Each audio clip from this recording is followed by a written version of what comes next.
উত্তর দিনাজপুরে স্কুলে যাওয়ার পথে দুষ্কৃতীদের গুলিতে গুরুতর জখম হলেন এক শিক্ষক। শনিবার সকালে ইসলামপুর মাদারীপুর এলাকায় ঘটনাটি ঘটেছে। আহত শিক্ষকের নাম নজরুল ইসলাম। তিনি রামগঞ্জের রাজা ভীম প্রাথমিক বিদ্যালয়ের শিক্ষক বলে জানা গিয়েছে। মাদারীপুর এলাকায় পৌঁছতেই তাকে লক্ষ্য করে গুলি চালানো হয় বলে অভিযোগ।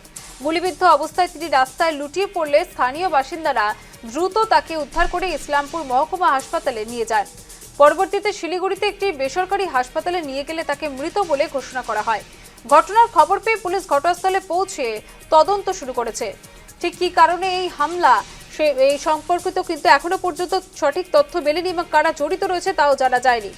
এলাকায় ব্যাপক চাঞ্চল্য সৃষ্টি হয়েছে। ইসলামপুরে শুটআউট, উত্তর দিনাজপুরে দুষ্কৃতীদের গুলিতে গুরুতর জখম এক শিক্ষক। স্কুলে যাওয়ার পথে শিক্ষককে লক্ষ্য করে গুলি চালানোর অভিযোগ।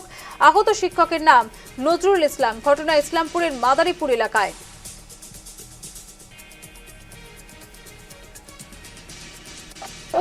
ওনার সঙ্গে কারো শত্রু মানে আমার সঙ্গে। ও আমাকে বললো আজকে হাফ স্কুল আছে, 9টায় ছেড়ে দিব, তুমি তাড়াতাড়ি আমাকে খাবার দাও। আমি বলছি ঠিক আছে, আমি খাবারটা দিচ্ছি। হ্যাঁ, তুমি আসবা আবার কখন? বলছে আমি স্কুল করে ওরা যাবে সেন্সাস ডিউটিতে, বাকি মাস্টাররা আমাকে ওখানে থাকতে হবে। আমি বলছি ঠিক আছে, তাহলে তুমি আর বাড়ি আসবা তো? বলছে কি এখন আমি বাড়ি আসবো না, ওদিক দিয়ে আমি গ্রামের বাড়ি যাব। তারপরে যাওয়ার সঙ্গে সঙ্গে 10 মিনিটের মধ্যে আমাকে খবর করে বলছে ওখানকার আশেপাশের লোক, আমি আননোন ফোন নাম্বার উঠাইছি, বলছে যে উনি গুলি করে দিয়েছে, উনাকে আপনার লোককে গুলি করে দিয়েছে। তারপরে বিশ্বাস হচ্ছে না।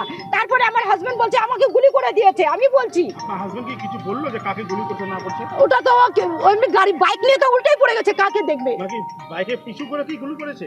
ওটা এখন ও সুস্থ না হলে আমাকে কেমন করে বলবে? একাই ছিল? ওই একাই ছিল বাইকে। রাজা ভীম স্কুলের হেড টিচার, ঠিক আছে, উনি স্কুল যাচ্ছিলেন, আমাদেরকে ফোন আসে আপনার কাকাকে মাদারীপুরে গুলি করে দেওয়া হয়েছে। আমরা যতক্ষণে ওখানে পৌঁছাই ততক্ষণে অ্যাম্বুলেন্স এখানে মানে কাকা এখানে পৌঁছে গেছেন, হসপিটালে পৌঁছে গেছেন। এখন ওনাকে নিউটিয়াতে নিয়ে গেছে, শিলিগুড়ি হাসপাতালে নিয়ে গেছে প্রাইভেটে।